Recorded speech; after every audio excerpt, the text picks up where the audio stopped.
This is a video of two apps I've built. One of them is a Docker replacement, so I can on my Windows 11 run Docker on the subsystem, Linux subsystem. So I'm used the new WSLC for containers on Windows for actually both of the apps. The one called Wincontainer is a replacement of Docker Desktop. It is a test, but I actually think it's been okay. The other one is a TUI for for executing commands against the containers. I will start on explaining on how it works. So the Wincontainer is a build that is a desktop app. It's actually running an XML module locally on the Windows 11 desktop. It has used the WinUI and is also built on .NET and some C# behind the scenes.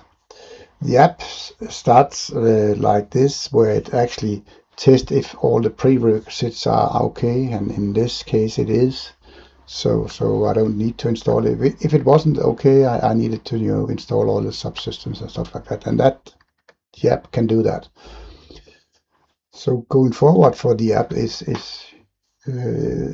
app is built like it has a dashboard, it has some terminal and some settings. So that's the left side bar.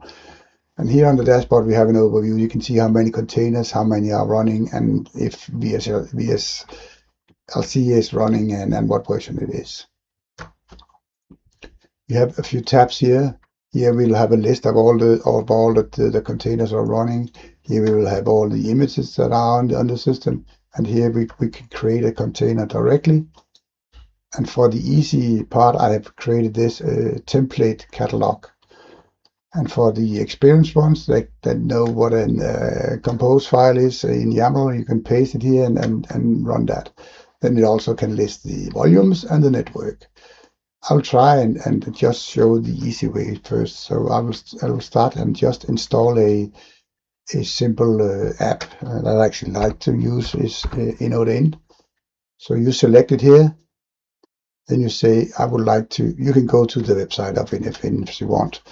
You can use the template. If you press use template, you actually go to create container, and the create container pulls down the image from Docker actually to the desktop, and then actually starts it up, and you have all the settings over here. So if you're a newbie, don't worry about this.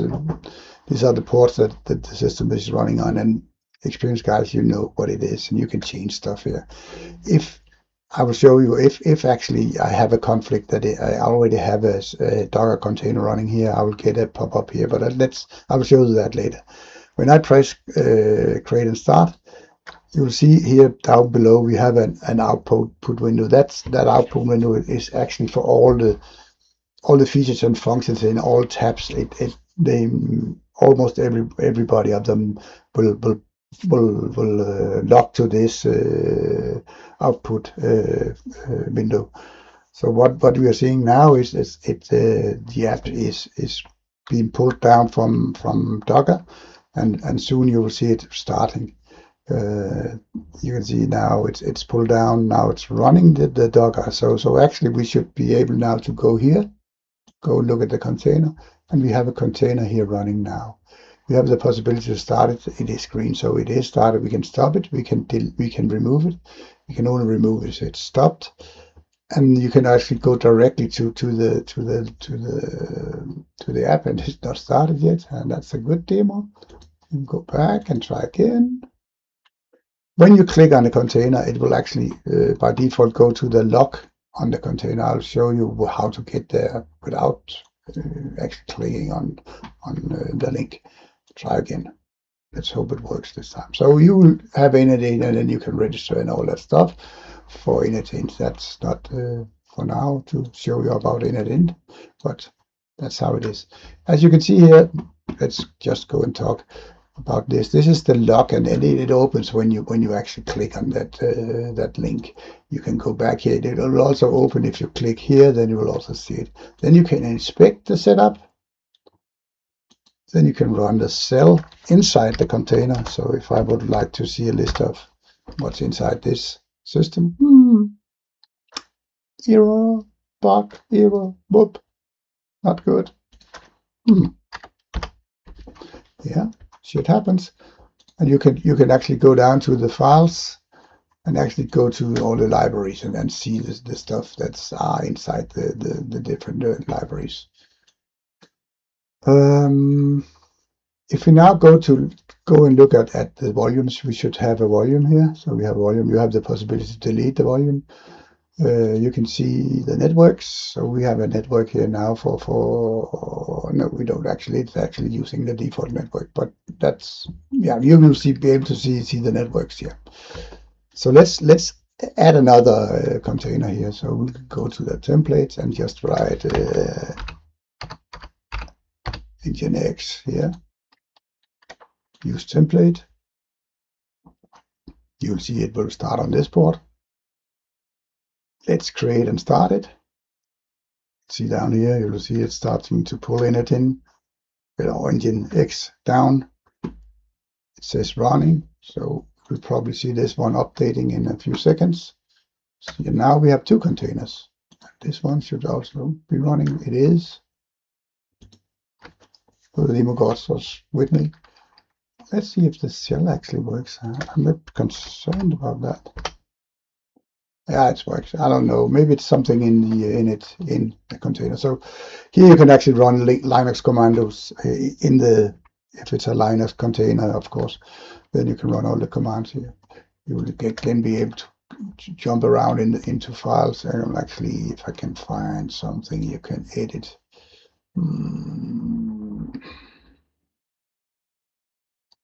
Yeah, I don't know where we should go. You can actually import a file if you want. No, okay. Nevertheless, so that's actually the simple way to do this. You could also use this composer. So let's try and do that. Let's go for. I think I have a composer file here. I can copy here. So this is init with MySQL running. So if I press pause and preview, see here, now I'm getting warnings now. It says you already have a host called or a named host called init. You have one running on this port already.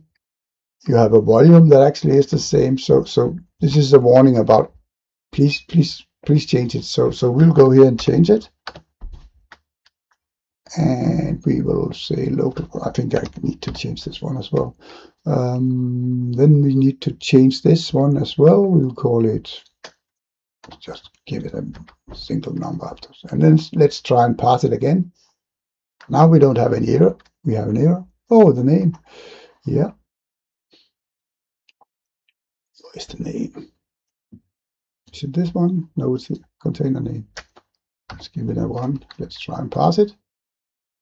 Now we don't have any error. So the project name is still init.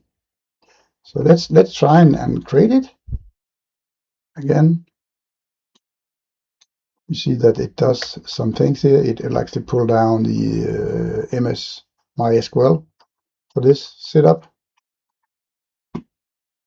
And it will soon be finished, and then you will see some containers over here. So what we see now is that we have the init and then we have the MySQL. So both containers are running from Composer. Yeah, that's it. Actually, you can do a lot of stuff. You can go here to the terminal and run some commands like list container. Let us do that. And you'll see the output is getting in this window, but it's also getting into the output window. You can clear the output window if you want. You can run it again. It actually saves your command. So if you have, someone you're using a lot, and you can just rerun it, then it will run again. So then you have a lot of the commands for the containers here. And what it also gives us is actually this app is using some APIs for it. So I could use that example. If I would use init to do some of this, I could make a get command from init, but I can also take this and copy it to my terminal and just run this, and then it will actually execute this as well. So that's the thing about that. The setting is actually where the API is running on. So that shows that. You have here a help and diagnose. I think I should clear this first. Here we'll check what is the versions that we are running.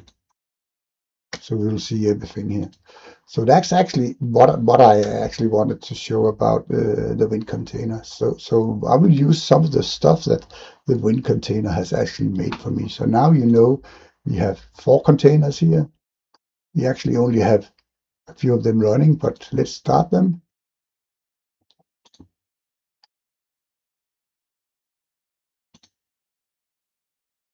Maybe there's a conflict with those two in it. I'm not sure.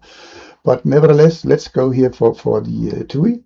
So the TUI is built up like it is. You have a lot of the commands for the containers, commands for the image, command for network, commands for volume, system, etc. Blah blah blah.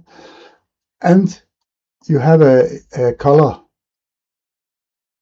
dot here. So the green ones are the not so dangerous ones to run. So if you're a newbie, don't be worried about the green ones. When it starts to get yellow and red, you need to know what you're doing. But this one will actually run this command. And if I enter here and then it will just show me all the containers. So you'll see all the containers here that are running on the system. I can go back with escape. I can rerun with typing R. I can actually copy the command, this command up here. So if I want to use it in my terminal, I can copy the output with the Y, and then I can go back with escape. So that's actually what it does. What it also does is when you have some placeholders like this, let's go for the logs here. So I can try and see if I can run it. Then I will know you need to fill out all the fields, and it goes to this place, and I can say let's go for web. You know, we have one here called web. So let's go for that. And then it will actually show you all the logs. It's actually the same as if you open it here.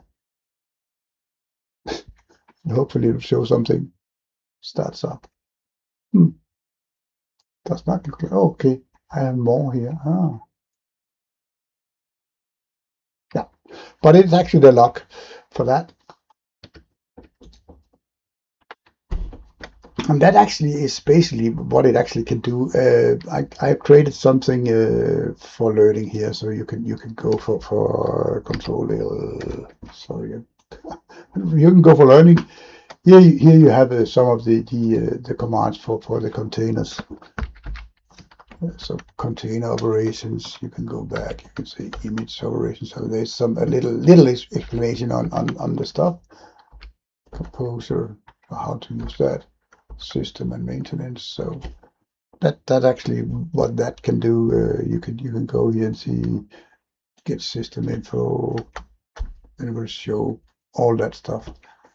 Yeah, that's what I wanted to show in this video. Have a nice day.